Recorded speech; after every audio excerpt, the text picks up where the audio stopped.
Video ini adalah mengenai pengenalan ilmu kimia. Jadi di video-video sebelumnya itu sudah saya tampilkan beberapa animasi dari apps kelas pintar yang kita pakai di sekolah. Nah, ini ada sedikit tambahan aja yang akan saya bahas di sini. Nah, dalam peta konsepnya di bab ini kita akan mempelajari mengenai yang pertama itu adalah tentang metode ilmiah.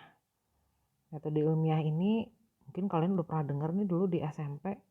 Ini adalah cara-cara yang digunakan oleh seorang ilmuwan untuk mencapai atau menarik kesimpulan dari permasalahan yang ada. Jadi langkah yang pertama biasanya masalahnya dirumuskan dulu. Kemudian nanti akan dilakukan pengamatan atau observasi. Termasuk di dalamnya nanti akan dilakukan berbagai percobaan. Kalau dalam pelajaran kimia ini bisa jadi percobaannya dilakukan di laboratorium. Jadi makanya nanti kita akan membahas sedikit juga tentang cara-cara keselamatan dan keamanan di laboratorium. Nah, kemudian dari hasil pengamatan atau observasi nanti akan disimpulkan suatu dugaan yang disebut hipotesis. Nah, setelah itu dilakukan kembali pengujian, eksperimen. Nah, ini biasanya dengan skala yang lebih besar ada berbagai variabel yang diganti. Nanti di akhir akan kita bahas tentang variabel.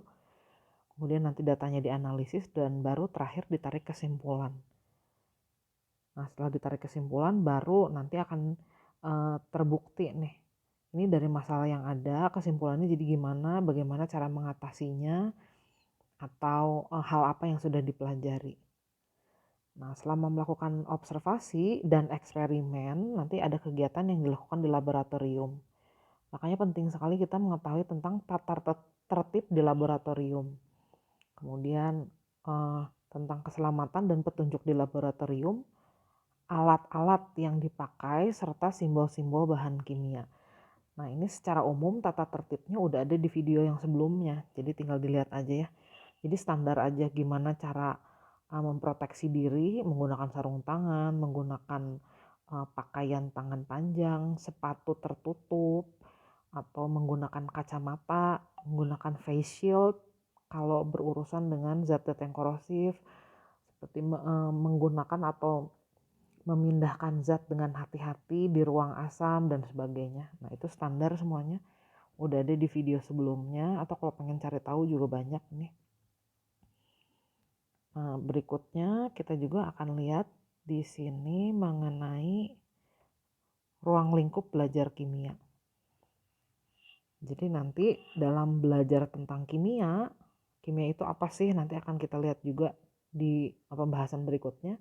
Nanti kita akan membahas mengenai zat tunggal dan campuran. Mungkin semuanya udah sering dengar, ini kita akan ulang aja supaya lebih jelas definisinya. Kemudian nanti kita akan lihat juga peranan kimia dalam bidang kesehatan, pertanian, industri, biologi, arkeologi, bahkan di bidang hukum.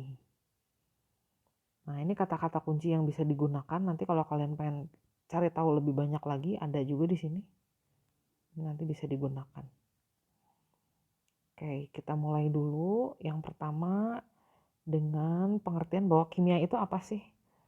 Nah, kimia ini adalah ilmu yang mempelajari tentang segala sesuatu yang kita lihat dari tingkat terkecilnya. Jadi dari tingkat paling dasarnya.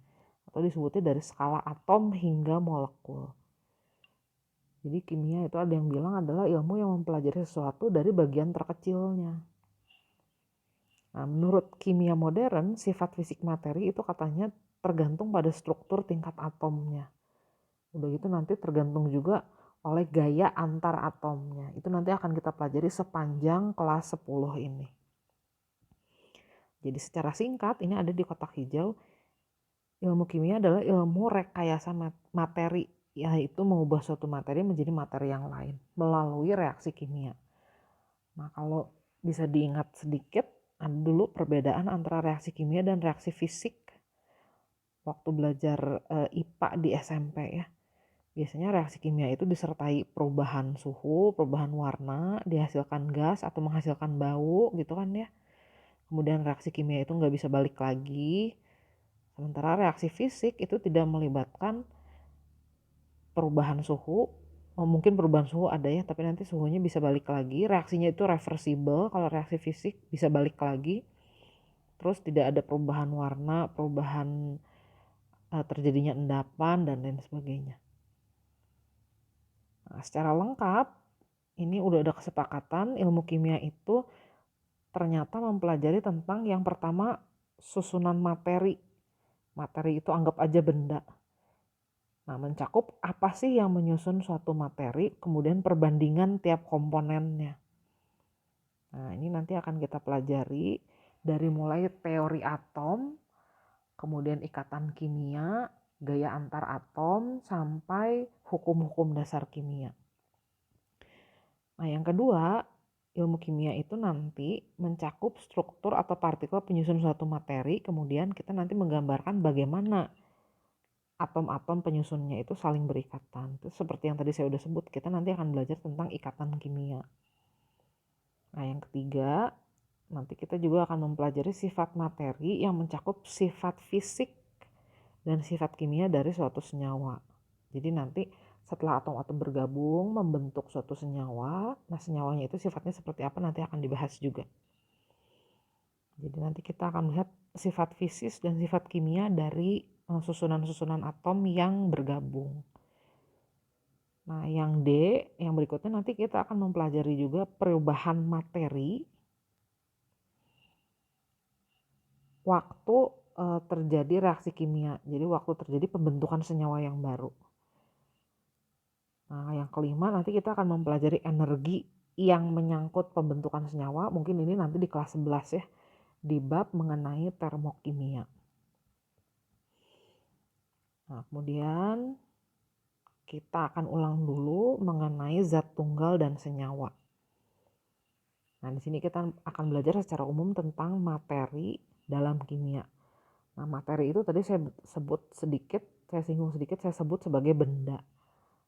Nah, arti sebenarnya materi itu adalah sesuatu yang memiliki massa, volume, dan menempati ruang.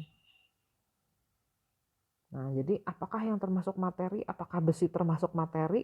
Tentu, karena besi kan punya massa, punya volume, menempati ruang. Apakah suatu cairan, misalnya kita punya air mineral, itu adalah suatu materi? Bisa, karena punya massa, punya volume, dan menempati ruang. Nah, apakah udara termasuk materi? Iya, karena udara juga ternyata menempati ruang. Terukur volumenya, kita bisa mengukur volume udara. Misalnya kalau kita meniupkan udara ke dalam balon, nah kita bisa mengukur volumenya di situ. Kemudian massanya juga bisa kita timbang di situ. Nah, materi itu bisa jadi terdiri dari zat tunggal atau campuran. Kita bahas satu-satu dulu. Kita bahas dulu zat tunggal. Nah, zat tunggal ini katanya adalah bisa jadi disebut unsur atau senyawa.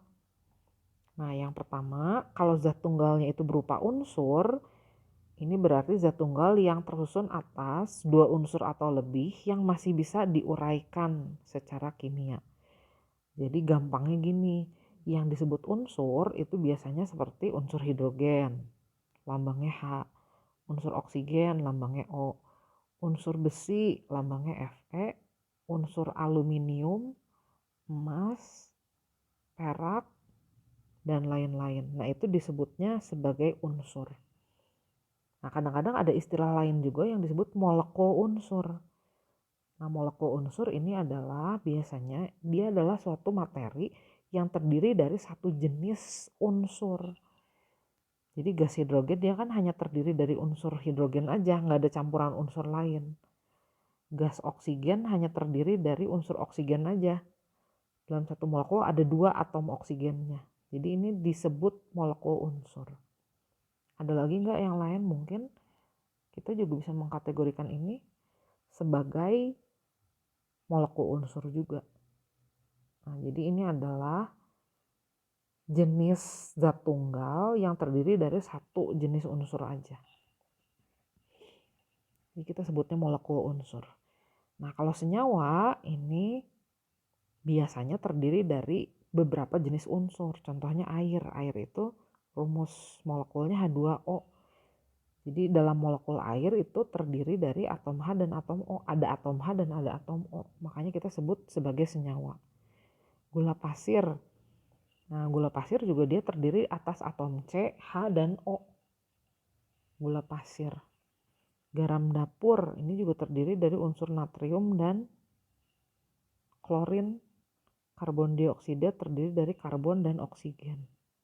Nah, yang gula pasir ini khusus nggak saya kasih rumus molekulnya karena nanti bisa jadi itu campurannya jenis gula itu banyak. Ini nanti dibahas sendiri di bagian polimer kelas 12. Nah, itu tadi tentang zat tunggal. Nah, kalau campuran bagaimana nih? Nah, kalau campuran ini biasanya terdiri dari 2 atau lebih zat. Nah, ada yang bercampur dengan baik sehingga tidak bisa dibedakan lagi, itu nanti kita sebutnya larutan. Nanti kita akan bahas ini juga, larutan, di semester 2. Kemudian ada jenis campuran yang secara makroskopis terlihat homogen tapi secara mikroskopis tidak homogen. Itu nanti kita bahas di kelas 11 akhir, itu disebutnya koloid. Nah, ada juga campuran yang masih bisa kelihatan komponen-komponennya, jadi tidak homogen. Itu kita sebut suspensi. Oke, jadi secara ringkas saya simpulkan lagi, tadi ada yang kita sebut sebagai unsur. Unsur itu katanya tadi zat tunggal. Dia satu unsur aja. Nah, lambang-lambangnya biasanya seperti ini. Fe untuk besi, Ag untuk perak, apalagi ya Mn untuk mangan, O untuk oksigen, S untuk sulfur, H untuk hidrogen, N untuk nitrogen, P untuk fosfor, dan sebagainya. Nah, ada juga yang disebut molekul unsur. Ini biasanya satuan terkecil dari suatu zat yang terdiri dari satu jenis unsur. Jadi contohnya O2, O2 itu kan hanya terdiri dari O saja ya, jadi kita sebut molekul unsur. S8, H2, N2, P4, nah ini kita sebut semuanya sebagai molekul unsur. Kemudian ada juga yang kita sebut sebagai senyawa. Nah, senyawa ini zat tunggal juga, tapi dia terdiri dari beberapa jenis unsur. Contohnya air, atau apa ya, asam nitrat. Ini kan unsurnya lebih dari satu ya.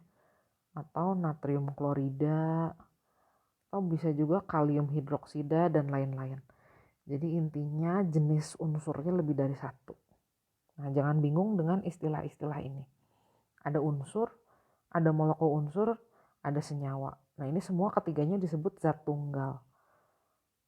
Selain itu ada juga yang disebut sebagai campuran. Nah, campuran itu ada larutan yang homogen, ada koloid di tengah-tengah antara yang homogen, dan suspensi atau campuran yang heterogen. Oke, berikutnya ini adalah cabang-cabang ilmu kimia. Ada ilmu kimia analisis. Ini biasanya menganalisis bahan-bahan kimia, kandungan-kandungan senyawanya, atau nanti kimia analisis itu lebih ke arah perhitungan dalam kimia ya. Jadi nanti dia memperhitungkan sampai, kalau saya bilang ini kimia analisis itu melibatkan statistik dalam keseharian di bidang ilmu kimia. Nah, kalau kimia fisik ini biasanya nanti lebih banyak fokusnya itu melihat energi, reaksi kimia, dan sifat fisisnya. Nah, kimia organik biasanya mengkhususkan mempelajari bahan-bahan kimia yang ada di makhluk hidup. Bisa jadi di dalam diri atau dalam tubuh manusia, hewan maupun tumbuhan. Nah, kalau kimia organik biasanya lebih fokus ke unsur-unsur atau bahan-bahan yang tidak ada di makhluk hidup. Kimia lingkungan biasanya nanti melihat fenomena yang terjadi di alam, di lingkungan yang terjadi akibat reaksi kimia. Kemudian biasanya gimana cara menanggulanginya. Kimia inti atau radiokimia, nah nanti ini mempelajari unsur-unsur atau senyawa-senyawa yang bersifat radioaktif. Ini nanti ada sepintas pembahasannya di materi kelas 12. Biokimia ini mempelajari makhluk hidup. Ini ada hubungannya juga dengan pelajaran biologi. Nanti di sini belajar tentang enzim, belajar tentang metabolisme tubuh, proses-proses yang terjadi di dalam metabolisme tubuh dan sebagainya. Kimia pangan ini nanti berhubungan dengan gimana cara merekayasa bahan pangan atau menganalisis kandungan gizi dalam bahan makanan. Nah, kimia farmasi biasanya ini nanti fokusnya untuk penelitian obat-obatan. Nah, kimia itu disebut Center of Science karena ternyata di bidang kesehatan, di bidang pertanian, kemudian di bidang industri, bidang apalagi nih, di bidang biologi, arkeologi, hukum, itu kimia memegang peranan yang penting. Nah, ini udah dibahas di video sebelumnya ya. Jadi ini hanya ringkasannya aja. Oke, berikutnya, nah ini yang tadi saya bilang ya, kimia disebut Central Science karena semua ilmu pengetahuan terkait dengan ilmu kimia, terkait dengan komponen terkecilnya. Nah, itu nanti bisa dibaca ulang lagi. Nah, berikutnya setelah kita tahu ini prosedur keselamatan dan tata cara bekerja di lab, ada beberapa juga yang akan saya perkenalkan di sini, alat-alat yang sering digunakan di laboratorium. Nah, ini ada beberapa sih, hanya contoh beberapa, sebenarnya banyak, cuman ini yang basic aja. Yang pertama di sini ada batang pengaduk, biasanya dipakai untuk mengaduk campuran yang bentuknya cair. Ya, ini fungsinya sama kayak sendok untuk mengaduk minuman gitu ya, atau sedotan untuk mengaduk minuman gitu. Sedotan enggak sih ya, biasanya sendok dipakai untuk mengaduk ya. Fungsinya untuk menghomogenkan campuran. Nah, berikutnya spatula. Spatula ini biasanya digunakan untuk mengambil zat. Biasanya sih disarankan zat yang bentuknya padat. Kemudian ini ada pipet volume. Jadi alat ini digunakan untuk mengambil cairan dari botol dengan ukuran tertentu. Nah, pipet volume ini ada berbagai ukuran nih. Di situ kelihatannya ada berbagai jenis ukuran, itu tergantung volume zat yang akan diambil. Nah, kalau kalian pernah lihat pipet, tuh sekarang banyak banget tuh skincare yang kemasannya pakai pipet seperti ini. Jadi bagian ini karetnya, bagian bawahnya itu adalah si ininya ya, gelas dari kacanya. Biasanya kita menggunakan ini untuk mengambil cairan. Nah, pipet volume itu kurang lebih fungsinya sama. Cuma kalau kita pakai pipet karet yang biasa gini, volumenya kan nggak terukur dengan akurat. Kalau pakai pipet volume akurat. Berikutnya ini adalah gelas Erlenmeyer. Ciri khasnya dia ada lehernya kayak begini. Ciri-ciri gelas Erlenmeyer. Nah, itu fungsinya untuk dipegang di bagian situnya. Jadi nanti kita bisa melakukan pengadukan dengan mudah karena kita memegang lehernya. Ini biasanya digunakan dalam proses titrasi. Nanti ada titrasi ya di kelas 11. Kemudian ini pasti sering kita lihat. Ini adalah tabung reaksi. Tabung reaksi ini macam-macam. Ada yang tahan tekanan dan tahan panas. Merek Pyrex itu biasanya agak mahal. Ada juga yang nggak tahan tekanan dan nggak tahan panas. Itu tergantung dari bahannya. Kemudian botol semprot biasanya dipakai untuk menampung aquades atau air suling, air destilasi, air yang sudah dibuntikkan. Nanti kita bisa menggunakannya atau mengeluarkannya dengan cara menyemprotkannya, gitu ya. Kemudian ini ada yang sering digunakan juga, ini disebutnya gelas kimia aja atau beker glass. Ukurannya ada berbagai jenis. Biasanya dipakai untuk menampung cairan. Jadi kalau kita mau mengambil cairan dari botol yang kita beli di toko bahan kimia, nah biasanya dituangkan dulu ke gelas kimia. Terus di sini ada labu ukur. Ini biasanya digunakan untuk mengencerkan cairan atau larutan. Kemudian ini pasti sering lihat di biologi. Ini disebutnya cawan Petri atau Petri dish. Nah ini biasanya digunakan untuk mengembangbiakan bakteri atau jamur, dia biasanya pakai ini ya. Nanti diisi media, kemudian kita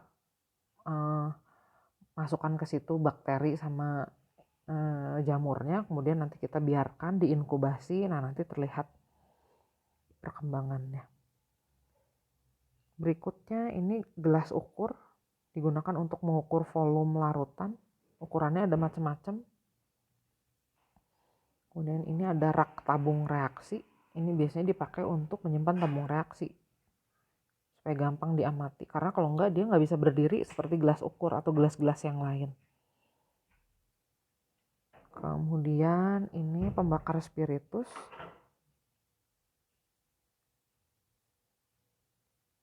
Fungsinya nanti dia dipakai untuk memanaskan. Jadi nanti bagian sininya dinyalakan dengan api. Nah nanti ini isinya spiritus. Spiritusnya mudah terbakar. Dia bisa digunakan untuk memanaskan atau membakar. Kemudian ini ada, nah ini biasanya digunakan bersamaan dengan pipet volume. Nah, pipet volume itu kan ujungnya nggak ada penyedotnya. Kalau kita lihat lagi di sini tadi pipet yang biasa itu biasanya dia punya tutup karet. Nah di si tutup karetnya ini nanti kalau kita pencet terus kita lepasin, nah nanti airnya kan kesedot ke atas tuh. Nah fungsi filler ini namanya filler sih biasanya disebutnya. Ini juga untuk menyedot larutan. Jadi nanti dihubungkan di bagian situnya dihubungkan ke pipet volume. Nanti digunakan untuk menyedot larutan dari botol masuk ke pipet volumenya. Nah, selain itu di sini juga ada beberapa tanda yang biasanya ada di botol zat.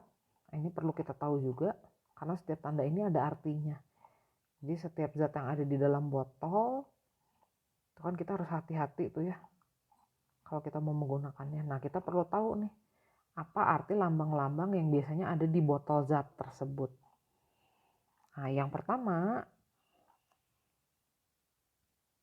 ini lambang untuk zat-zat yang mudah meledak atau eksplosif. Lambangnya seperti itu. Nah ini biasanya zat-zat yang mudah meledak dikasih tanda kayak gini. Contohnya apa? Contohnya TNT, trinitrotoluena, itu bahan peledak. Kemudian amonium nitrat sama nitroselulosa. Ya itu nitrobenzena juga ya termasuk ke situ. Yang kedua ada gambar api kayak begini. Nah ini artinya flammable atau mudah terbakar. Biasanya yang mudah terbakar itu contohnya apa ya? Contohnya misalnya propane, gas propana.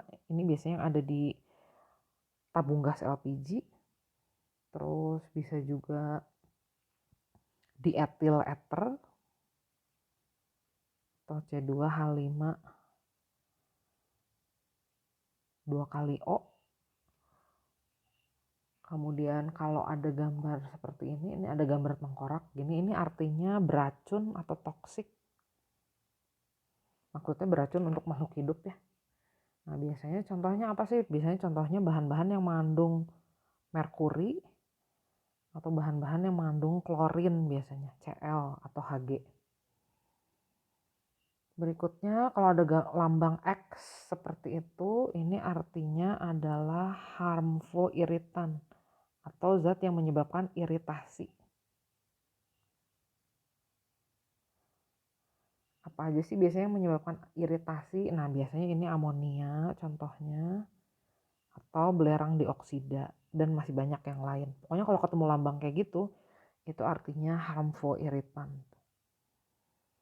Berikutnya kalau ada gambar seperti ini nih, ada gambar ikan, terus ikannya mati. Nah, ini artinya apa sih? Bisa kita tebak sih sebenarnya kalau kita lihat dari gambarnya aja. Ini artinya berbahaya untuk lingkungan atau dangerous for the environment. Nah, ini biasanya zat-zat yang kalau dia terlepas di alam dia bahaya, menyebabkan kerusakan ekosistem. Nah, contohnya apa? Contohnya salah satunya adalah tetraklorometana atau CCl4.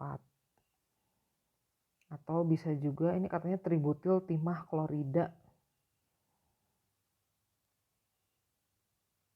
Agak susah dituliskan ya, nggak usah saya tuliskan, yang penting ini arti lambangnya aja. Kemudian kalau ada gambar ini mirip flammable tapi dia bukan api bentuknya. Nah, ini artinya adalah zat-zat pengoksidasi. Dia bisa menyebabkan terjadinya oksidasi. Nah, oksidasi itu biasanya ya kalau dia terlalu kuat atau terlalu pekat ya bahaya juga ya. Efek oksidasi itu mirip kayak efek terbakar. Contohnya adalah asam sulfat. Jadi ini kalau asam sulfat pada konsentrasi tertentu atau kepekatan tertentu dia kan bahaya banget ya. Diteteskan ke kayu aja, kayunya bisa langsung efeknya kayak kebakar, jadi bolong dan berwarna hitam jadi arang. Kemudian aseton.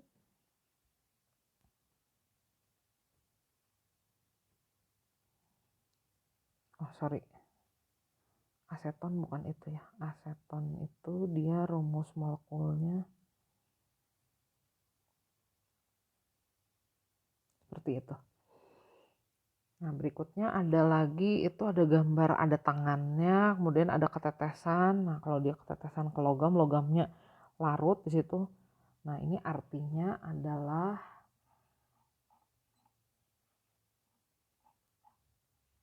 korosif. Nah, ini biasanya terjadi pada sifat-sifat kayak gini, terlihatnya di asam sih biasanya, senyawa asam. Jadi dia menyebabkan kerusakan pada logam atau bisa juga ini merusak jaringan tubuh. Nah, yang korosif-korosif gini biasanya sih asam ya. Seperti asam klorida, asam nitrat, asam sulfat gitu ya. Atau bisa juga kalau untuk basa dia bersifat kaustik. Kaustik juga kadang-kadang dituliskannya seperti itu. Oke, cukup sampai di sini dulu untuk pengenalan ilmu kimia.